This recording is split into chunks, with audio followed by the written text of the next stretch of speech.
À la une ce soir, une proposition de loi pour lutter contre l'indivision adoptée à l'unanimité aujourd'hui en commission de l'Assemblée nationale. Portée par le député Serge Letchimy, elle sera présentée la semaine prochaine en séance publique.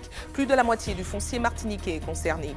Coup d'envoi des soldes ce matin. Si certains commerçants ont choisi de bouder cette saison, la plupart des enseignes ont joué le jeu. L'enseigne Gosport de la Galeria, quant à elle, a profité de l'occasion pour liquider tous ses stocks avant fermeture définitive. Le chef étoilé de Bordeaux, Nicolas Magie, est en escale en Martinique. Il a pris ses quartiers à la Suite Villa aux Trois-Îlets. Il partage la cuisine avec le chef en place pour un échange de techniques et de culture. Enfin, le groupe New Look sera en concert le 12 janvier prochain au Grand Carbet. Un nouveau rendez-vous live proposé au public martiniquais. Le fondateur et chanteur du groupe Harley Larivière sera notre invité ce soir. Bonsoir à tous. Heureuse de vous retrouver dans cette tranche info que vous pouvez suivre en direct sur Facebook. Nous commençons avec un point sur la situation du prêcheur qui semble de plus en plus préoccupante. Un nouveau survol de la rivière a eu lieu ce jour et a confirmé l'importance du phénomène et du risque d'alarme supplémentaire. Une nouvelle réunion de la cellule de veille active a eu lieu cet après-midi sous la présidence du préfet. Il a été constaté que le réseau de capteurs a été endommagé. Des dispositions ont été prises pour engager sans délai le rétablissement de ce réseau automatique. En parallèle, le réseau de sismomètres et de géophones, c'est-à-dire d'enregistrement en temps réel des bruits induits par le déplacement des blocs de pierre, a été renforcé par un troisième géophone. Enfin, la municipalité a mis en place un système de permanence par la mobilisation des élus et des services municipaux et les pompiers la complètent en assurant une présence physique. Tout autre chose maintenant, une maison héritée par plusieurs enfants qui n'arrivent pas à se mettre d'accord sur le processus de succession. Il y en a certainement dans votre quartier. Elle représente plus de la moitié du foncier en Martinique. Et pour lutter contre ce phénomène très présent chez nous, la commission des lois a adopté à l'unanimité la proposition de loi du député Serge Letchimy. Le texte sera débattu en séance publique dès la semaine prochaine à l'Assemblée nationale avec l'appui de la majorité. Voyez ce reportage de Loïc Régis, Anaïs Gall et Éric Dupuis. Projet à l'arrêt, insalubrité, les maisons et terrains abandonnés par les héritiers posent bien des problèmes aux mairies de Martinique. Une situation qui n'épargne pas la ville de Casse-Pilote. Certains biens sont bloqués depuis de longues années. Les décisions à prendre doivent l'être à l'unanimité par l'ensemble des propriétaires, une des limites de l'indivision. Une personne peut bloquer toute une famille. Nous avons une maison contiguë à la mairie. Depuis plus de 12 ans, la mairie, sous l'ancienne mandature, sous mon prédécesseur, la mairie avait déjà fait passer en conseil municipal l'acquisition de cette maison. Et il y a maintenant encore une personne qui n'a pas signé sur une vingtaine. Selon les experts, près de 40% du foncier en Martinique est bloqué à cause de l'indivision. Une problématique qui se complique lors des successions. Les héritages sont rarement préparés. Vous avez des personnes qui se trouvent sur des terrains, parfois il s'agit de familles tout entières, et ces personnes sont sur des terrains privés, mais n'ont pas pour autant de titre de propriété. Or, pour régler une succession et pour aboutir soit à une vente, soit à un partage, il faut nécessairement que la famille en question ait un titre de propriété. Parfois même, il existe des titres de propriété, mais qui sont au nom de l'arrière-grand-père et pour lesquels nous devons régler des successions en chaîne, en cascade, pour parvenir donc à titrer les personnes qui se trouvent sur les terrains. Le projet de loi porté par Serge Letchimy devrait faire évoluer les choses. 5 ans après la mort d'un individu, en cas de désaccord entre héritiers, les biens indivis seraient alors vendus ou partagés avec l'accord de la majorité des propriétaires, soit 50,1% au lieu de la totalité auparavant. On ne peut pas utiliser ces terrains. Ces terrains sont là, donc on ne les utilise pas. Et si personne ne s'en occupe, ça a pourri, zèbre, faïtol, rat, moustique, danger, squat, insécurité, tout ce que vous voulez. Donc ce n'est pas possible. Ce texte devrait permettre de débloquer les situations pour sortir de la situation dans laquelle nous sommes. En attendant cette loi, des recours existent. Lorsque la vente d'un bien indivis est bloquée par l'un des indivisaires, l'autorisation de vendre peut être demandée au tribunal de grande instance par les autres propriétaires. Il faut qu'il représente au moins 2/3 des droits indivis, une démarche judiciaire que les familles engagent rarement. Et la problématique de l'indivision n'est pas spécifique à la Martinique. Le projet de loi de Serge Letchimy est apprécié par son homologue guadeloupéen Olivier Servat, même s'il reste selon lui quelques détails pour être complet. Il s'est exprimé face à la caméra d'Éric Dupuis. Il ne s'agit pas d'avoir une proposition de loi qui aboutirait uniquement à la vente des terrains indivis, mais il faut aussi pouvoir permettre le partage entre les co-indivisaires pour que le patrimoine ne sorte pas en dehors de la famille. Nous émettons un certain nombre de réserves sur notamment celui qui doit aller en justice, et ce sont les majoritaires ou le groupe minoritaire. Donc il y a un certain nombre de problématiques encore, la constitutionnalité, la possibilité d'adapter dans le cadre de l'article 73 de la Constitution cette loi-là. Donc il y a encore pas mal de blocages à surmonter, mais en tout cas l'idée est bonne, nous la soutenons.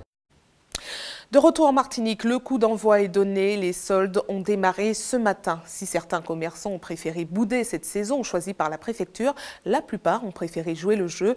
Parmi les enseignes qui se sont démarquées aujourd'hui, le magasin Gosport qui profite de la période pour organiser une liquidation totale avant fermeture définitive. Voyez ce reportage d'Anaïs Gall. Pour dénicher les meilleurs articles, il faut surtout faire preuve de patience.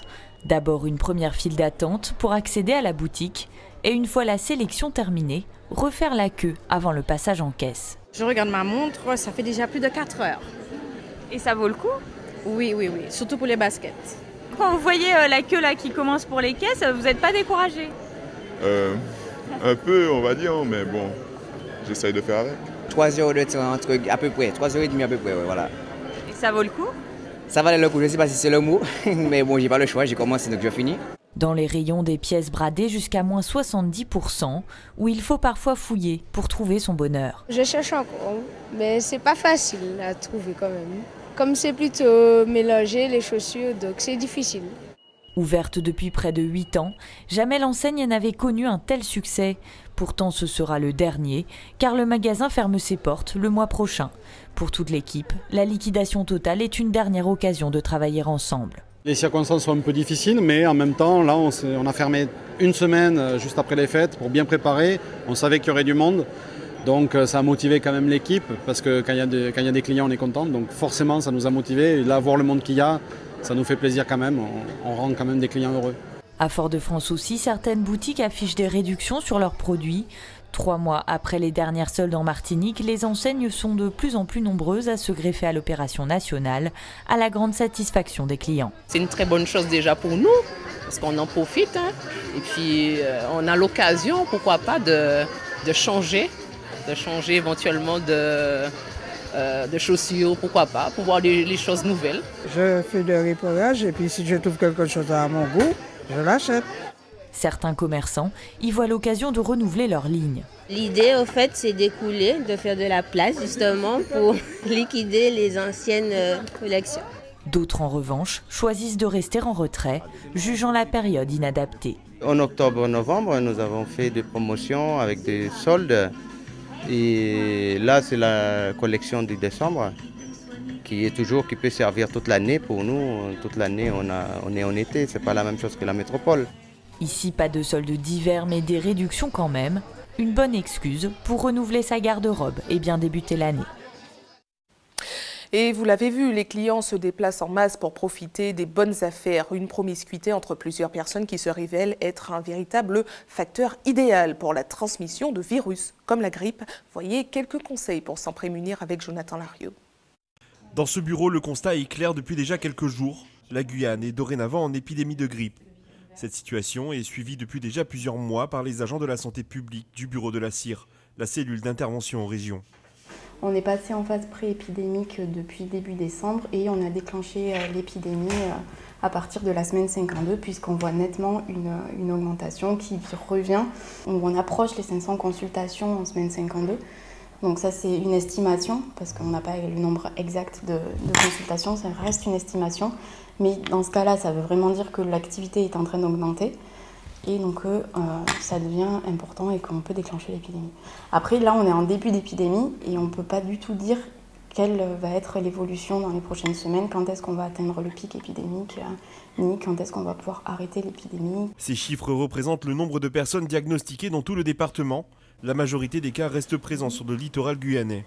Si on regarde les passages aux urgences, Et donc on remarque que les passages aux urgences au char en semaine 52, donc des premières semaines d'épidémie, c'était relativement faible. Par contre, effectivement, on se rend compte qu'à Kourou, il y a quand même une augmentation sur le mois de décembre avec 10 passages pour la semaine 52, ce qui commence à faire quand même une bonne activité pour le service.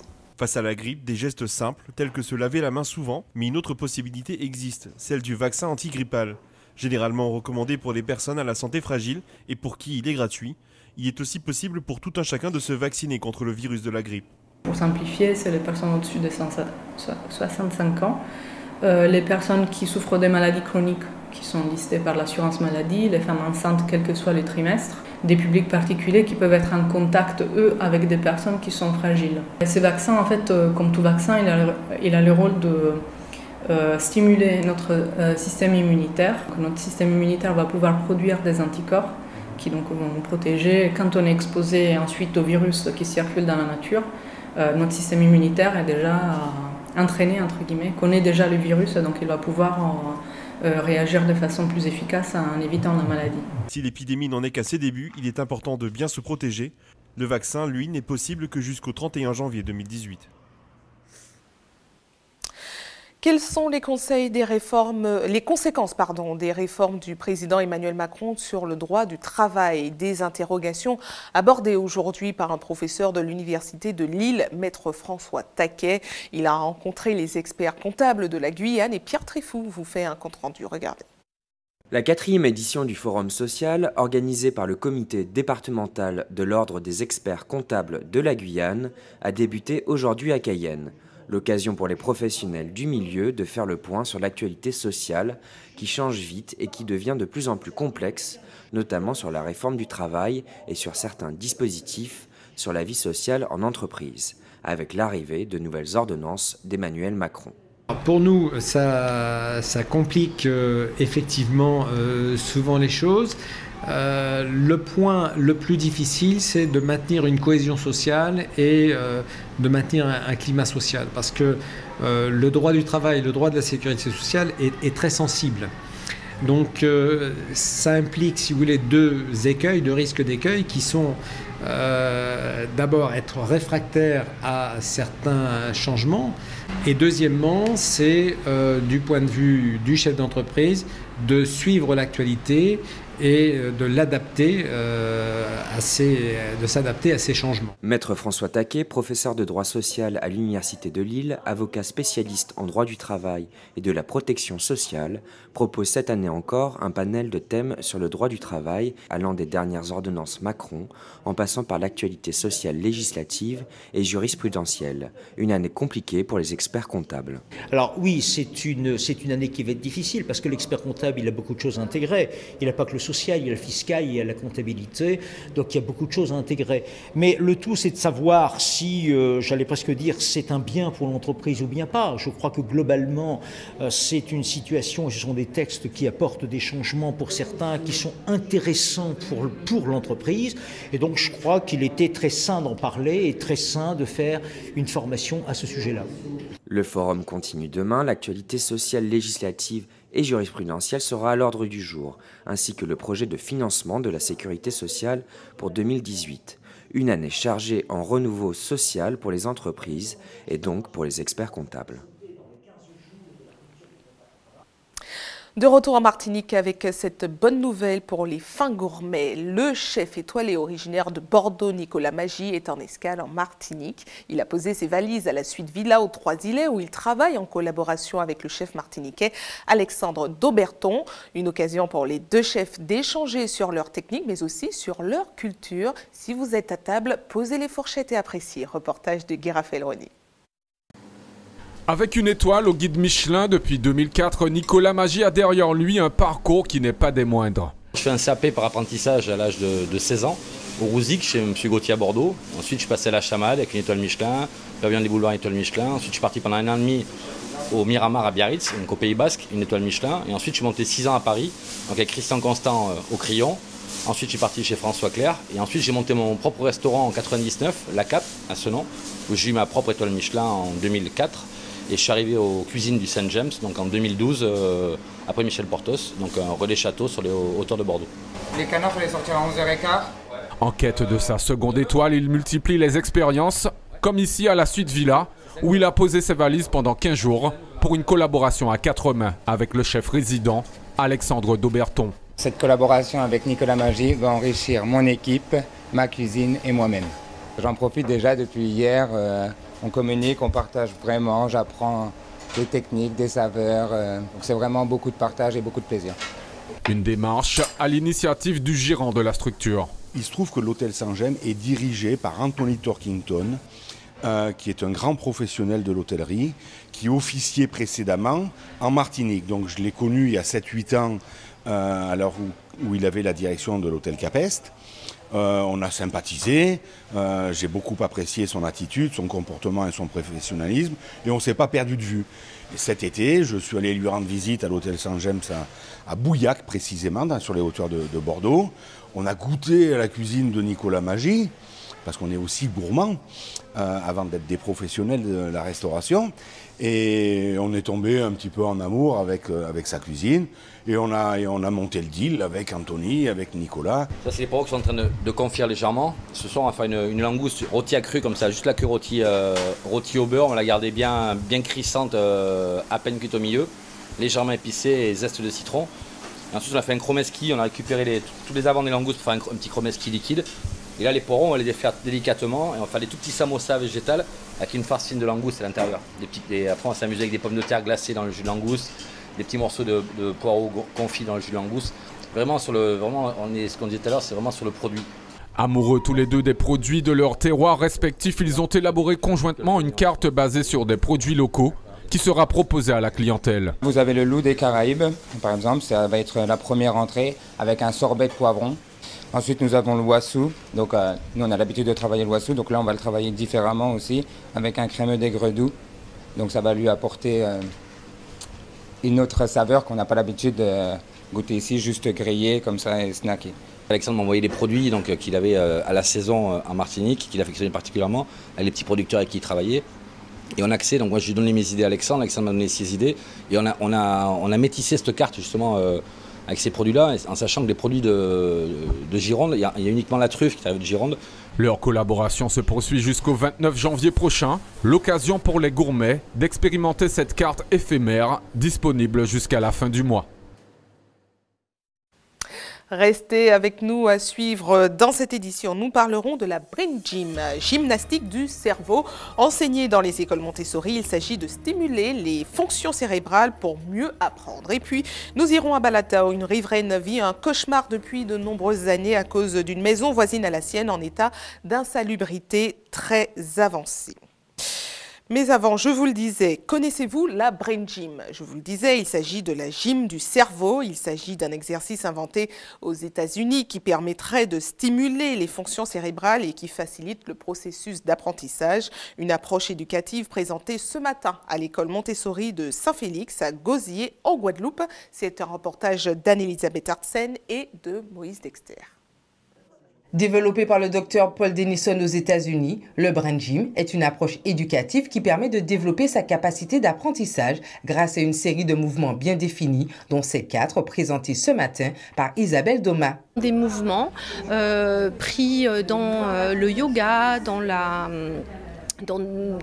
plein de pratiques, comment ces mouvements pouvaient avoir un impact sur les apprentissages. Alors ces 4 mouvements, donc qu'on appelle le CAP, le premier étant de boire de l'eau, le second étant de stimuler des points qu'on appellera les points du cerveau, le troisième étant de faire des mouvements croisés pour être plus actifs, et la 4e activité sont les contacts croisés qui vont permettre d'être positifs. Il y a les novices comme Fela et les habitués comme Valérie, qui connaît bien la méthode. Le Brain Gym, c'est pas quelque chose que je découvre, c'est quelque chose que je connaissais déjà. Et c'était connaître en fait son approche. Les exercices de pratique qu'elle a fait avec nous m'ont permis de confirmer ce que je savais déjà, mais surtout, et surtout après la séance, on se sent détendu, vidé et en pleine conscience de qui on est. Mais c'est surtout s'accorder, comme elle disait, du temps pour nous, même 5 minutes. Et c'est surtout apprendre et transmettre cet héritage à nos enfants. Comme je suis maman d'une petite fille qui a 3 ans, Donc moi je m'intéresse à tout ce qui est apprentissage et je fais déjà beaucoup de méditation, de relaxation et je sais que ça apporte toujours en plus. Donc je me suis dit que je me renseigne pour apporter des solutions à ma fille. Chaque mouvement a des bénéfices spécifiques sur les compétences d'apprentissage et peut être pratiqué de préférence le matin ou le soir ou tout juste avant d'entamer une activité. Le Brain Gym s'adresse donc à tous, des petits aux grands enfants. De retour en Martinique, ATV toujours plus proche de vous. Place tout de suite à notre JT des communes.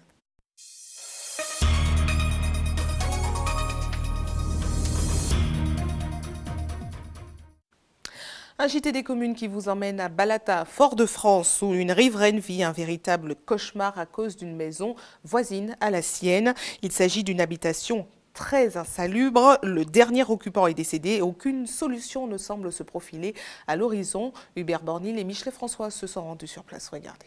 Lorsqu'on est arrivé ici à Balata, c'est carrément une image de désolation qu'on a pu trouver. Voir l'état de cette maison, c'est une maison carrément abandonnée avec des infiltrations de partout. Il paraît même qu'il y aurait des rats. La voisine qui vit juste là, elle ne peut plus supporter cette situation. Elle a déjà fait plusieurs courriers aux autorités. D'ailleurs, le dernier occupant de la maison, c'est elle qui l'a retrouvé mort sous son balcon. Une situation carrément invivable pour Madame Balthazar.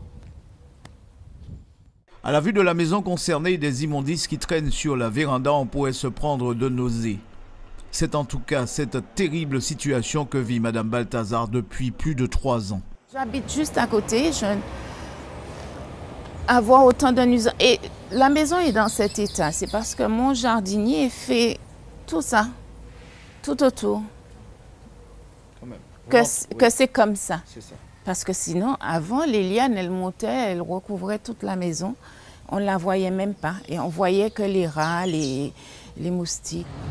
Le dernier occupant des lieux, un homme souffrant, semble-t-il, de troubles mentaux, c'était au mois d'août 2017. Pourtant, jusqu'ici, la famille n'a rien fait. Elle était louée jusqu'au jour où la mère, la maman, la dame de la famille est décédée. Et je suppose que ce fils était en France, puisque son frère me l'a dit. Et il m'a dit, c'est mon frère qui va occuper la maison. Alors Madame Balthazar se voit contrainte de demeurer dans cet environnement peu rassurant du point de vue de l'hygiène et de la santé et surtout des conséquences que cela peut engendrer. Tous les gens de l'ARS sont venus, ils ont enquêté, ils ont fait des photos, ils ont fait ça. La mairie, j'appelle aussi le service de démoustication. Ils viennent, ils me disent, Madame Balthazar, excusez-moi, mais on comprend, ils font le tour de chez moi, j'ai pas de gîte à moustiques chez moi, mais à côté, c'est inimaginable. Plusieurs courriers avaient été adressés à la mairie à l'époque, mais les services de l'environnement n'avaient pas pu intervenir face à l'agressivité de l'occupant. Aujourd'hui, une solution est en passe d'être trouvée. La ville possède un service communal d'hygiène et de santé, donc, qui est capable de répondre immédiatement sur le terrain avec ses équipes pour pouvoir procéder notamment à des dératisations, à des désinsectisations, à des désinfections. Ça, on peut le faire rapidement. Mais le problème restera entier si la maison n'est pas fréquentée. Dans un premier temps, la ville devrait rapidement réagir pour le nettoyage et la désinfection de la maison. Entre-temps, la famille pourrait être à nouveau contactée. Voilà en tout cas des propos plutôt rassurants du côté de la mairie en provenance du service d'hygiène qui nous assure que dans les jours à venir, des mesures importantes seront prises afin d'améliorer cette situation. Information pratique avant de refermer cette édition à l'attention de ceux qui souhaitent faire un don de sang demain. Notez qu'un camion de l'EFS sera stationné de 8h à 13h sur le parking du rectorat sur le site de Tartançon. Et puis comme chaque jour ouvré, une équipe sera également à votre disposition de 9h à 16h à la maison du don au CHU Pierre Zobda-Kittmann au quartier Laménard à Fort-de-France. Et c'est la fin de votre journal local et régional, mais ne bougez pas, la tranche info continue. On se retrouve dans une poignée de secondes avec Régine Germani en Tchèque. À tout de suite.